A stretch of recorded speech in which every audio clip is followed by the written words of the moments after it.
Hello everyone, this is Caleb and Jeff down here at the Gold Cove 25555 Gratiot Avenue, Roseville, Michigan. Come on in and see us. And we got an awesome and interesting topic for y'all today, and it is about the gold standard. And the other day, I was buying this binder full of bills, and it really got my creative juices flowing, and we really need to make a video about this, in my opinion, because we just need to give a little bit of a history lesson of the gold standard. And there's not necessarily such of a silver standard, but we're going to call it for this video. And back in the day, you could cash these old $10 gold certificates in for one of these gold $10 pieces. And the reason why a lot of the times you hear the term of 1933 and prior, because that was the last year we were on the gold standard. So Roseville, he was going through a lot of this economy getting crushed, and he's, trying to think of what outcomes we can get out from that crushing economy. So he decided to get off of the gold standard because a lot of people were going in and cashing in their gold certificates for physical gold, which really took out the government's gold reserve quite fast. And the government wants gold, right? Because gold is, whoever holds the most gold gets the final say, is the saying, right? So back in the day, you could go out and get your gold in on demand. You could get your 20s, your 10s, your 5s, 2.5s, all that great material. And so when everyone was going in there trying to get all their gold on demand, it really took out the government's reserve quite fastly. So that's one reason why they went off of the gold standard. And then they also told people to give their gold in, which is crazy to think because everyone doesn't want to trust the government, right? So they didn't want to give their gold to the government free and willy. So a lot of people hoarded it and stuffed it in their mattresses and their rafters and all that stuff. And actually, the last year the St. Gaudens, 1933, that's like a crazy dollar coin, right, Jeff? And that could be like millions. A couple $1 million coin. It's not really a real collector coin because I think there's only like 12, few of them. Yeah, 13 they weren't supposed to be made. You got anything else you want to add about the gold standard? Gold standard, I guess. Yeah, I mean, I guess when you hear gold standard, it's like kind of what is that? And that was our dollar to gold. We were the same. We were backed even. If we had $50 of gold printed on bills, we had $50 worth of gold in metal In the reserve. So we were at a equal perfect ratio. Yeah. Yep. And that's, just imagine how much gold we had back then. Right. So. And the government wasn't able to print money free and willy as it is today. So that's also another thing why they wanted to get off of the gold standard so they can just keep printing money. Now, you got anything else you want to add, or you want to switch to the silver standard? We'll switch to the silver. Okay. So back in the day, you could, take these silver certificates and you could have got, silver on demand. 1964 was the last year that they made silver in your old pocket change. So you could go into the bank with this $1 silver certificate and get $2 half, 4 quarters, 10 dimes, whatever you wanted. So that's kind of cool to see. Or you could got some old Morgans back in the day. Like these old ones would really look good with these gold or with these silver Morgans. And I actually was reading an article back then. People would go in and they would get like $500 bags of Morgans, and there would be like some better dates, and they're just just face value. So that's just crazy to see. But these bills here, Jeff, can you tell us a little bit about them? Because these ones are a little bit more collectible than your average blue silver certs that you will see out. And today's you could still find these in your regular day change. Yeah, these are pretty cool. So 1923, that was the last year we made the large size notes, which I don't know if you can see the comparison, but there's a big difference in size there. Mm-hmm. No, I really like the artwork on the older notes. Beautiful. Especially 1800s notes. This is a $2 educational note, a little bit rougher shape, but it's really pretty. So it literally says right on there, $2 silver. Right. So you could take that into the bank, get $2 silver. They call this a black eagle note, and I guess it's because they got the eagle on there and he's black. But really pretty design on these notes. This one's just a large size, we call it a large silver cert. A horse blanket, right? Horse blanket, yeah, you can call it that too. Nothing in amazing shape here, nothing that's extremely, extremely valuable, but stuff that we really like to see and buy and sell at the shop because it's cool. cool collector notes. Yeah, and it gives you a great historic lesson too.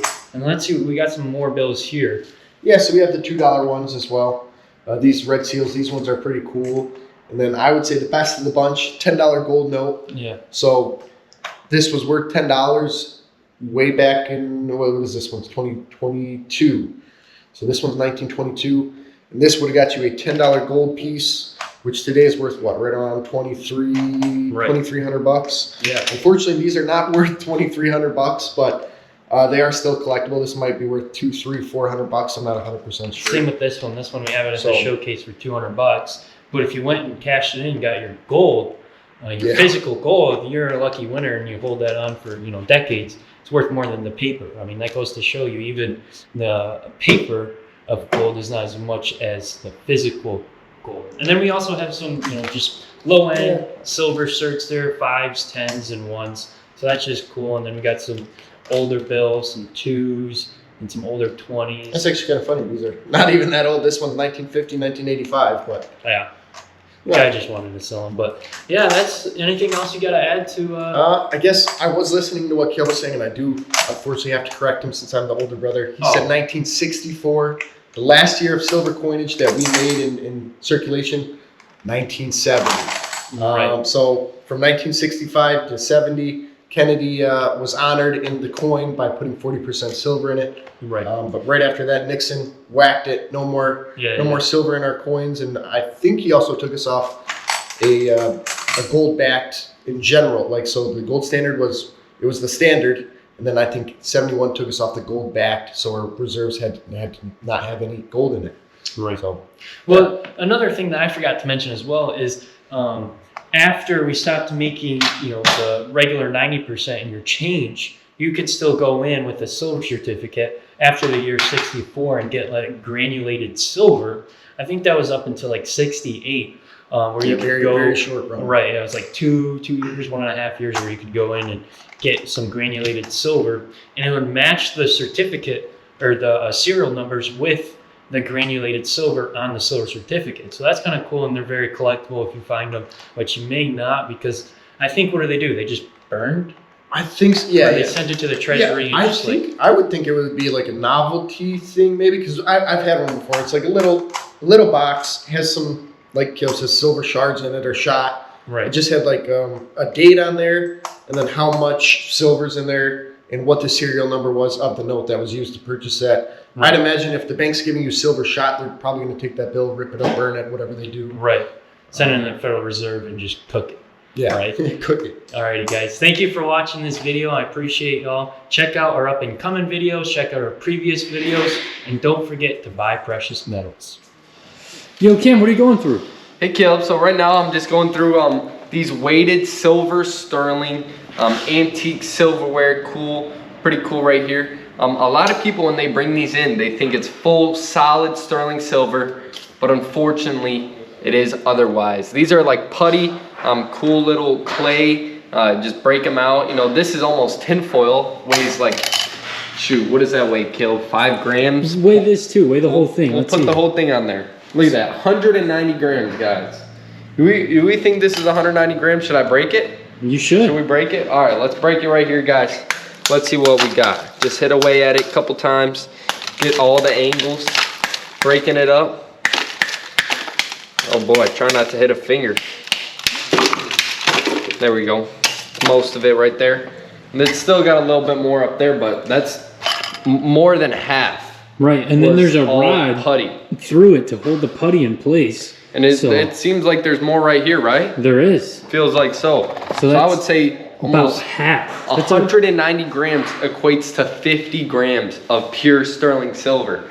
So, a lot of people get disappointed when they're trying to sell those, but it's pretty cool, Just finished breaking up one of these candlesticks, antiques, whatever you want to call them, and it's 20 grams. If you guys remember, we just weighed them for 190 grams, and it's 20. I don't know what the math is, but that's close to 10%, guys. That's insanity. Thank you guys for watching our videos, subscribing to the channel, and liking our content. We are truly enjoying this journey on YouTube with all of you, and I hope you guys are as well. be sure to be subscribed to the channel and notified on all of our content. And most importantly, buy precious metals and don't forget to check out Cameron's whatnot called Gold Cove Cam on there. Things are going way too cheap. It's exciting. It's fun. I'm on there. Pops is on there. Cam's is on there. And yeah, don't forget to, throw in some suggestions in the comments down below of what you want to see. Or if you want to be on film, please also let us know. Take care, everyone. We appreciate y'all. Have a great day.